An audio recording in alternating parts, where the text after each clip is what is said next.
Hey guys, इस video में हम डिस्कस करेंगे day to day activities of a cloud engineer. एक क्लाउड इंजीनियर का हमेशा 4 एक्टिविटीज़ में काम रहता है। फर्स्ट होता है आपको एक सर्वर क्रिएट करना, सर्वर का कॉन्फ़िगरेशन क्रिएट करना based on the client requirement. Second आपका रहता है नेटवर्किंग सेटअप करना। थर्ड रहता है आपको security, that is called as IAM, identity and access management. Fourth होता है आपको स्टोरेज, क्या स्टोरेज रिक्वायरमेंट है based on the application and customer requirement. ये सारे चीज़ छोड़ने का बाद आपको अदर एक्टिविटीज़ में भी बहुत सारे चीज़ रिस्पॉन्सिबिलिटी मिलता है। लाइक आपको कॉस्ट बचाना है, कॉस्ट ऑप्टिमाइजेशन करना है, आपको डिज़ाइन करना है। फिर आपको कभी कभी मिलता है टास्क कि DR एक्टिविटी में पार्टिसिपेट करना है, DR सर्वर क्रिएट करना है। आपको रिसोर्स जो होता है मेमोरी यूसेज रिसोर्स को बढ़ाना है, मतलब उसका इंक्रीज करना है, एक्सपांड करना है।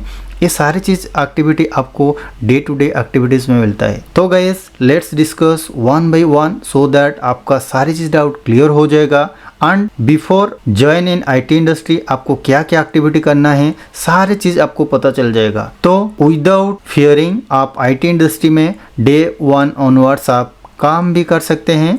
एक क्लाउड इंजीनियर का पहला टास्क होता है provisioning and managing cloud resources. हम एक एग्जांपल लेते हैं AWS क्लाउड। जब आप एक क्लाउड इंजीनियर में ज्वाइन होंगे IT इंडस्ट्री में तो पहला काम आपको क्या होगा?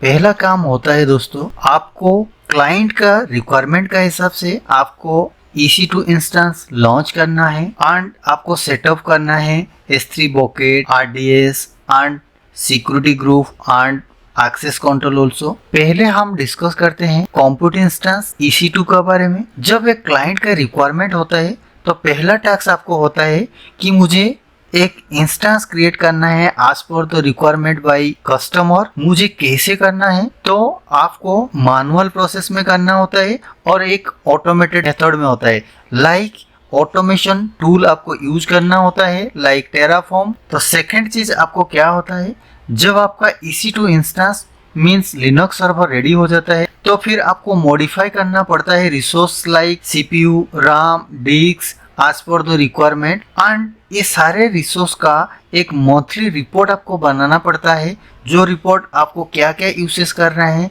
तो वो सारी चीज कस्टमर को भेजना पड़ता है। थर्ड चीज होता है गाइस, आपको क्लाइंट और स्टेक होल्डर और डेवलपर टीम का साथ कोऑर्डिनेशन करना होता है। जैसे कि एक लिनक्स सर्वर का अंदर जो जो सॉफ्टवेयर इंस्टॉलेशन चाहिए तो सारे सॉफ्टवेयर आपको इंस्टॉल करके देना पड़ता है। फोर्थ चीज आपको क्या होता है, जब एक लिनक्स सर्वर बन जाता है उसको सिक्योरिटी कैसे देना है, कौन सा एंटीवायरस सॉफ्टवेयर इंस्टॉल करना है, इंस्टेंस को कैसे सिक्योरिटी प्रोवाइड करना है, तो ये सारे चीज काम आपको भी करना होता है। देन गाइस आपको एक शेड्यूल बैकअप इंस्टेंस और its volume as per the organisation backup policy. It means guys आपको हमेशा एक बैकअप पॉलिसी करना होता है जो कि आप डेली बेसिस रात को 12 बजे हो जाए, सुबह 9 बजे हो जाए, जो भी आपका ऑर्गेनाइजेशन का पॉलिसी होगा, कस्टमर का रिक्वायरमेंट होगा, उसी टाइम आपको एक बैकअप लेना पड़ता है सर्वर का डाटा का। फॉर एन एग्जांपल कोई एक्सीडेंटल कुछ सर्वर का साथ हो गया तो आपको डाटा कहाँ रखना है, तो इसलिए आपको बैकअप लेना पड़ता है। तो इसलिए हमेशा आपको डाटा सिक्योरिटी के लिए डेली बेसिस में सारे क्लाउड इंजीनियर डाटा को बैकअप रखते हैं। फिर वही प्रॉब्लम होता है सर्वर का, फिर उनको रिस्टोर कर देते हैं। सिमिलरली गाइस जैसे जैसे आपको बहुत सारे सर्विस यूज करेंगे, RDS लाइक डाटाबेस, आपका कोई SQL हुआ, MySQL हुआ, SQL हुआ, जो भी हुआ उसका डेली बेसिस में बैकअप होता है। तो सारी चीज़ क्लाउड इंजीनियर उन लोग क्या करते हैं, एक क्रोन जॉब शेड्यूल करते हैं। क्रोन जॉब का मतलब होता है एक फिक्स टाइम शेड्यूल करते हैं, उसी टाइम में ऑटोमेटिकली सारे डे का एक डाटा रो होता है, वो सारी चीज़ बैकअप में जाके स्टोर हो जाता है। मतलब एक फोल्डर क्रिएट करते हैं, कोई जो भी होगा उनका स्पेसिफिक पाथ होगा, वहाँ पे जाके डाटा स्टोर हो जाता है। तो इनकेस कुछ प्रॉब्लम हुआ तो सारे डाटा को रिस्टोर करके फिर सर्वर को स्टार्ट कर देते हैं। फिर कोई OS रिलेटेड इशू हुआ उसको ट्रबल शूट भी करना पड़ता है। ये सारे चीज़ गाइस आपको डे टू डे एक्टिविटीज़ में रिस्पॉन्सिबिलिटी होता है। तो सेकेंड आपको नेटवर्किंग, ये आज ए क्लाउड इंजीनियर ये सबसे बहुत बड़ा इम्पोर्टेंट चीज है गाइस। जब नेटवर्किंग में आपको क्या करना होता है, जब आप एक प्राइवेट वीपीसी बन जाता है, तो प्राइवेट वीपीसी जब होता है आपका वर्चुअल प्राइवेट क्लाउड, इसके लिए आपको क्या करना पड़ता है, पहला एक सबनेट क्रिएट करना पड़ता है। आज फॉर द नेटवर्क डिजाइन आपको एक सिक्योरिटी पॉलिसी होता है और सिक्योरिटी ग्रुप क्रिएट करना पड़ता है, एक फायरल रूल्स करना पड़ता है ऑफ द सबनेट के लिए। Maintain the routing table. Routing table मतलब गाइस आपको एक राउटिंग टेबल क्रिएट होता है जो कि सारे जो कम्युनिकेशन होता है, आपको कहाँ आपका टारगेट है, कहाँ डेस्टिनेशन है, कहाँ से रिसोर्स आ रहे, ये सारी चीज़ मेंटेन राउटिंग टेबल में होता है। तो आपको सारी चीज़ राउटिंग टेबल में अपडेट करना पड़ता है। मैनुअली आप सारी चीज़ कर सकते हैं। सबसे बड़ा इंपॉर्टेंट चीज़ होता है लोड बैलेंसर। जैसे जैसे आपका ट्रैफिक बढ़ेगा तो लोड बैलेंसर डिस्ट्रीब्यूट कर देता है सारे ट्रैफिक को मल्टीपल इंस्टेंस में, so that user can easily access कर सकते हैं आपका यूआरएल और एप्लीकेशन को। नेक्स्ट चीज़ होता है, कभी कभी नेटवर्क रिलेटेड इशू होता है, मॉनिटर ऑडिट लॉग इशू होता है, तो ये सारी चीज़ आपको रिजॉल्व करना पड़ता है। थर्ड गाइज आपको स्टोरेज में क्या होता है, जैसे आपको कस्टमर का रिक्वायरमेंट होता है, आप एक S3 बॉकेट क्रिएट करते हैं। S3 बॉकेट का अंदर आपको पॉलिसी डिफाइन करना पड़ता है, कहाँ से डाटा आएगा, सर्वर का फोल्डर का S3 बॉकेट का कनेक्शन होता है, तो वो कैसे कनेक्शन करना है, आपको CLI कमांड का थ्रू में करना है, कंसोल का थ्रू में कैसे करना है, तो टेराफॉर्म का थ्रू कैसे करना है, ये सारी चीज़ आपको जिम्मेदारी होता है। क्योंकि डाटा एक फोल्डर में रहता है, फोल्डर से डाटा ऑटोमेटिकली मूव हो जाता है कहाँ पे, S3 बॉकेट का पास।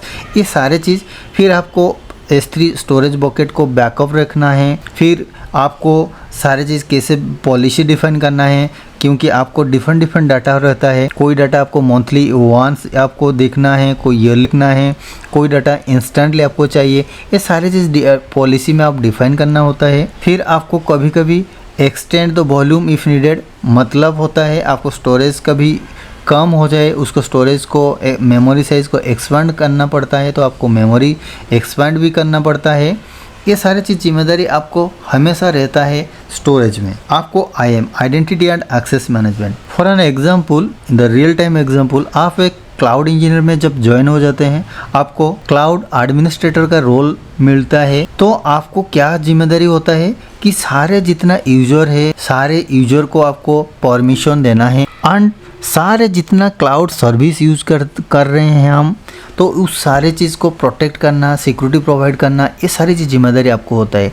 तो आप कैसे यूजर क्रिएट करना है, कैसे ग्रुप क्रिएट करना है, तो सारे ग्रुप को इंडिविजुअल एक पॉलिसी डिफाइन करना है, उसी पॉलिसी में उसको असाइन करना है, सो दैट यूजर सारी चीज़ एक्सेस उनको मिल जाए। फॉर एन एग्जांपल, कोई नया यूजर ऐड हुआ, कोई पुराना यूजर छोड़ के कंपनी में गया, तो ये सारे चीज़ रिस्पॉन्सिबिलिटी आपका होता है। तो किसको एक्सेस देना है, किसको एक्सेस आपको रिवोक करना है, ये सारी चीज़ रिस्पॉन्सिबिलिटी आपको हमेशा रहता है। आप जो भी क्लाउड आर्किटेक्ट रोल में ज्वाइन हो जाएगी IT इंडस्ट्री में, और आप एक क्लाउड डेवलपर और क्लाउड इंजीनियर रोल में भी आप जब ज्वाइन हो जाएंगे, तभी भी आपको ये सारी चीज़ रिस्पॉन्सिबिलिटी कभी कभी मिलता है। फॉर एन एग्जाम्पल, आपको कस्टमर के साथ इंटरेक्शन होता है, उनसे सारे इंफॉर्मेशन गैदरिंग करना पड़ता है, fully understanding the business need. जो बिजनेस रिक्वायरमेंट अंडरस्टैंडिंग होने के बाद आपको एक डॉक्यूमेंटेशन बनाना पड़ता है। डॉक्यूमेंटेशन में सारी चीज़ आपको क्या करना पड़ता है, क्या रिक्वायरमेंट है, सारी चीज़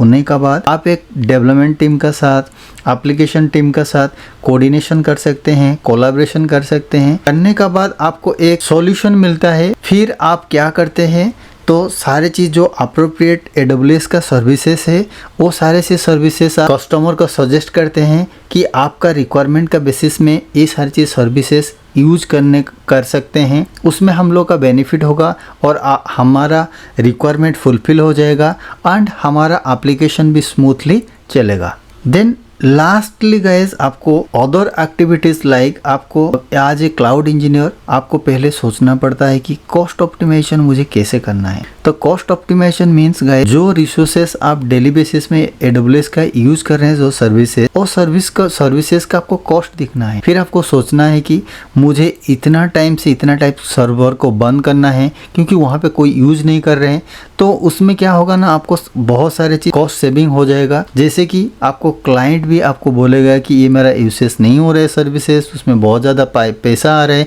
तो उसको कैसे कॉस्ट ऑप्टिमाइजेशन करना है। तो आपको ये सारी चीज़ रेस्पॉन्सिबिलिटी का साथ देखना है, कहाँ कॉस्ट बढ़ रहा है, कहाँ पे आपको कॉस्ट सेविंग कर सकते हैं, ये आप सजेस्ट कर सकते हैं कस्टमर को। सेकंड चीज़, जब आप मैनुअल काम कर रहे हैं सारे चीज़, उसको आप ऑटोमेशन स्क्रिप्ट का थ्रू कर सकते हैं, जैसे टेराफॉर्म।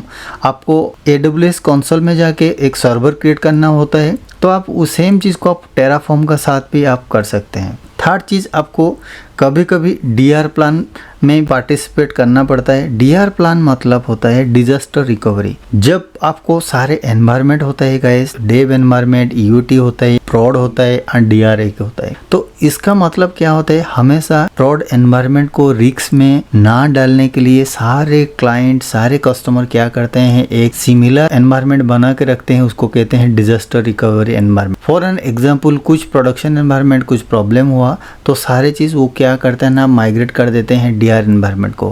क्योंकि दोनों एनवायरनमेंट सेम होता है तो इजीली वहाँ पे आपका एप्लीकेशन चलता रहता है, कस्टमर का कोई प्रॉब्लम नहीं रहता है, सारी चीज़ स्मूथली चलता है। बट इसके लिए ज़्यादा बिल भी, कॉस्ट भी देना पड़ता है कस्टमर को, ये होता है। तब आपको मंथली बेसिस, क्वार्टरली बेसिस एक DR प्लान करना पड़ता है कि वो DR सर्वर चल रहा है कि नहीं, वो DR सर्वर एक्टिविटी कैसे हो रहा है, उसका परफॉर्मेंस क्या है, ये सारी चीज़ आपको मॉनिटरिंग करना होता है। तो आपको मॉनिटर भी करना होता है कि कौन सा रिसोर्स क्या यूज़ कर रहे हैं, उसका कॉस्ट कितना है, उसको कैसे कॉस्ट बचा जाए। तो गाइस, ये सारी चीज़ होता है day to day activities as a cloud engineer. तो आपको होपफुली आपको सारी चीज़ डिटेल्स क्लियर हो गया होगा। तो प्लीज़ सब्सक्राइब एंड शेयर कीजिए दोस्तों का साथ, उन लोग को भी सारी चीज़ डे टू डे एक्टिविटीज़ क्या होता है IT इंडस्ट्री में, उनको भी जानकारी मिल सके। Thank you. If you are into tech and want to stay ahead of the game, then you have got to subscribe and like to the Sai Raj Tech Cloud YouTube channel. Don't miss out on the latest tech trends and tips. Hit that subscribe button now and join the tech community at Sai Raj Tech Cloud.